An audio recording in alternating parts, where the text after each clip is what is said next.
السلام علیکم ورحمت الله وبرکاتو. عزتمندو مینوالو، زم بلال حمزه او تاسو ګورئ جرار ټیکنیکل چینل.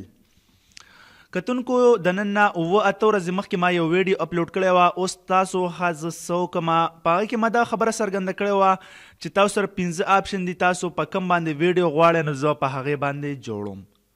نو په هغې کې ما FL سټوډیو او مکس کراپ هم تاسو ته مخامخ کو چې په دې کې په دې دوو کې په کوم باندې ویډیوګانې تیارې کړم.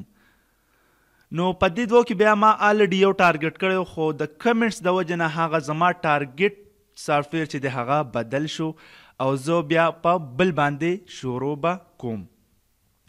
نو مینوالو، د دې نه وړاندې زه تاسو ته یو خبره کومه چې زموږ څومره ویډیوګانې اپلوډ شوي دي، په هغې باندې داسې یو 3 کسان دي چې ډېر زبردست کمنټس او بار بار لکه مطلب دی په هر ویډیو باندې کمنټس کوي زموږ د زړه خوشحالولو دپاره. نو زه چې اوس په کوم سافټویر باندې کار شروع کوم نو هغه به زه اوس ایته بالکل فری ورلیږم. هغه 3 کسان که دا ویډیو ګوري نو بالکل د هغې ماته په وټساپ باندې میسج وکړي او زه به هغې ته بیا په ټیلیګرام باندې دغه سافټویر بالکل فری ورلیږم په کوم باندې چې زه اوس کار شروع کوم. یا زه په FL سټوډیو شروع کوم یا په مکس کراپ باندې شروع کوم. ټیک شو؟ نو هغه الریډي به هغې سره زما د وټساپ نمبر وي، که نه وي نو زه تاسو ته په سکرین باندې وټساپ نمبر هم شو کوم او هغه ملګري دي بیا ما سره رابطه وساتي. نو هغه ملګرو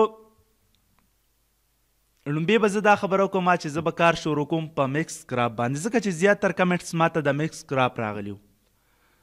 او بله خبره پکې دا ده چې دا به انشاءالله په 10 ورځو کې موږ کمپلیټ کوو که جونت وي، او د هغې نه بعد به بیا موږ په FL باندې کار شروع کوو، ځکه چې زیاتر ملګرو په FL باندې هم موږ ته میسج راغلی وي.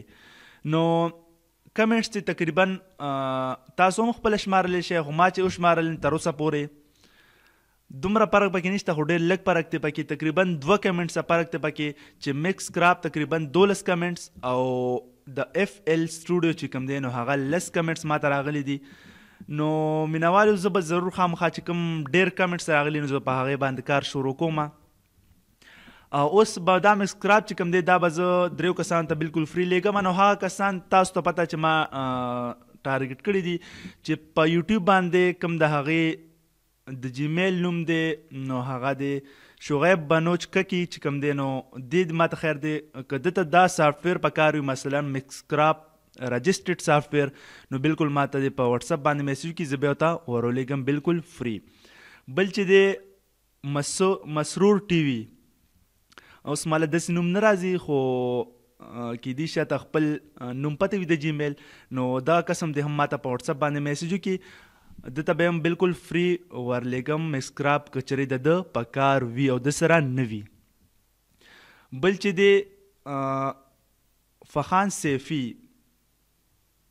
اوس کیدای شي د خپل دغه نوم هم وي، نو دی هم د ما ته میسج وکړي په وټساپ باندې، نو زه به ده ته دا سافټویر مکس کراپ چې کوم دی رجسټرډ بالکل فری ورولېږم. او انشاءالله د دې نه بعد چې کوم دی نو موږ به په مکس کراپ باندې کار شروع کړو. او مکس کراپ چونکې ډېر آسان سافټویر هم دی او ما سره خو الریډي انسټال دی، انسټالیشن طریقې خو ډېره اسانه ده او دومره ګران نه ده، بس صرف نیکسټ او اینه بعد چې کوم دی ته به پلګ ان انپوټ کوو او ورسره به په هغې باندې کار کوو. نو تر دې پورې ماله د ویډیو ختمېدو اجازت راکړئ او د روان ویډیو پورې انتظار کوئ. د الله په امان.